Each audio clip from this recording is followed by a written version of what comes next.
Toute personne en vie obtient exactement la même quantité de temps chaque jour. Mais c'est ce que nous faisons de ce temps qui fait la différence. Ne perdez pas votre temps. Toute personne en vie obtient exactement la même quantité de temps chaque jour.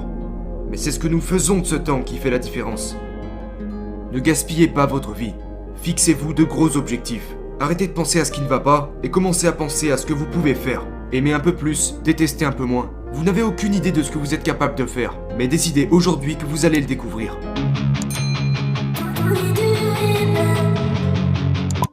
Bonjour et bienvenue. Ça, c'est le temps qui passe. Le temps est un sujet intéressant, n'est-ce pas? Je n'ai pas le temps. Il est l'heure. C'est ton heure. Écoutez. Nous avons tous exactement la même quantité de temps. Exactement. Mais voici quelque chose d'intéressant. Le sable dans le verre du bas représente le passé. Le sable dans le verre du haut représente l'avenir. Mais voilà ce qui se passe. Vous n'avez aucune idée de ce qu'il reste dans le verre du haut. Vous savez uniquement ce qu'il y a dans le verre du bas. N'est-ce pas intéressant? Voyez-vous? La seule chose avec laquelle nous avons quelque chose à voir est ce qui se passe ici, au centre du verre. Tout le reste n'est qu'une illusion, un mythe, ce n'est pas là. Quand j'étais un petit enfant, ma grand-mère disait toujours « Je ne serai bientôt plus là, je ne serai bientôt plus là ».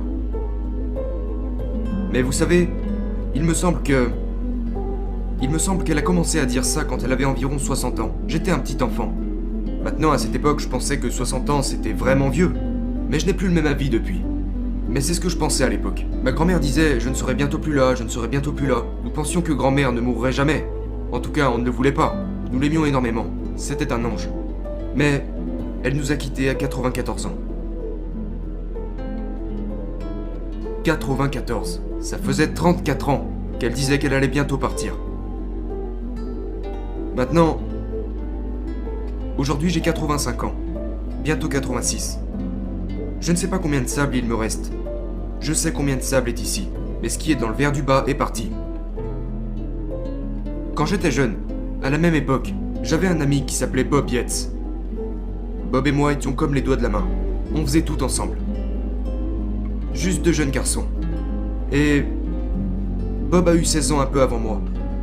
C'est à ce moment qu'il a obtenu son permis. Il s'était engagé sur une autoroute à Toronto dans sa petite camionnette. Et il transportait un tas de pots de peinture, environ 16 pots de peinture juste à l'arrière de son siège. Il s'est heurté contre la structure d'un pont, les pots de peinture n'étaient pas attachés, et il a fini écrasé entre le pont et les pots de peinture. Comme ça, à 16 ans, mort.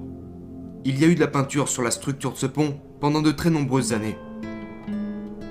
Si on avait demandé à Bob, une demi-heure avant qu'il finisse contre ce pont, combien de temps il pensait lui rester, il aurait probablement répondu au moins 50 ans. Il ne lui restait même pas une demi-heure. Puis il y a ma grand-mère qui avait 60 ans et qui disait tout le temps qu'elle nous quitterait bientôt alors qu'il lui restait 34 ans à vivre. Bob a 16 ans.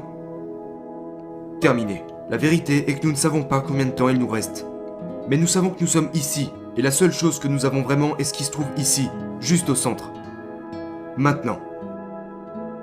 Si nous voulons profiter davantage de la vie, nous devons faire tout notre possible. Maintenant. On ne doit pas dire « Eh bien, plus tard je le ferai ».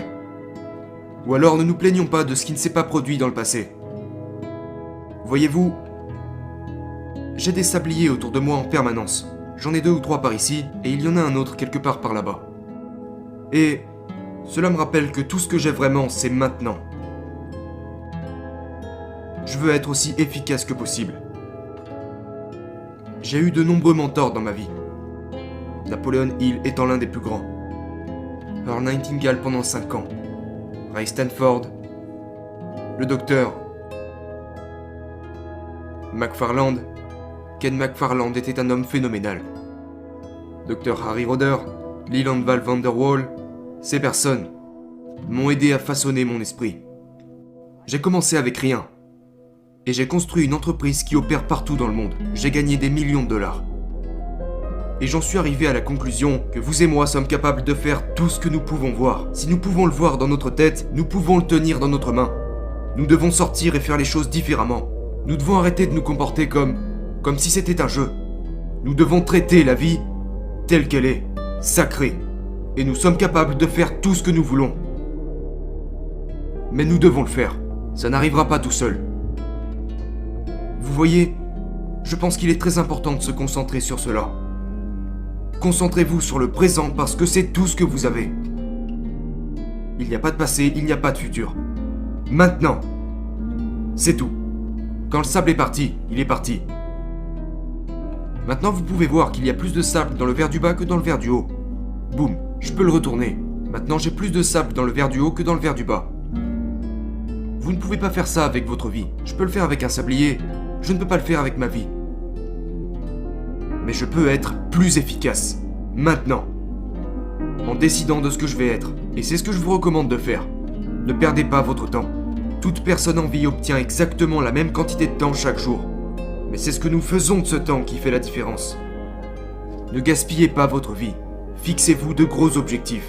Arrêtez de penser à ce qui ne va pas et commencez à penser à ce que vous pouvez faire. Aimez un peu plus, détestez un peu moins. Vous n'avez aucune idée de ce que vous êtes capable de faire, mais décidez aujourd'hui que vous allez le découvrir. C'était Bob Proctor. Merci.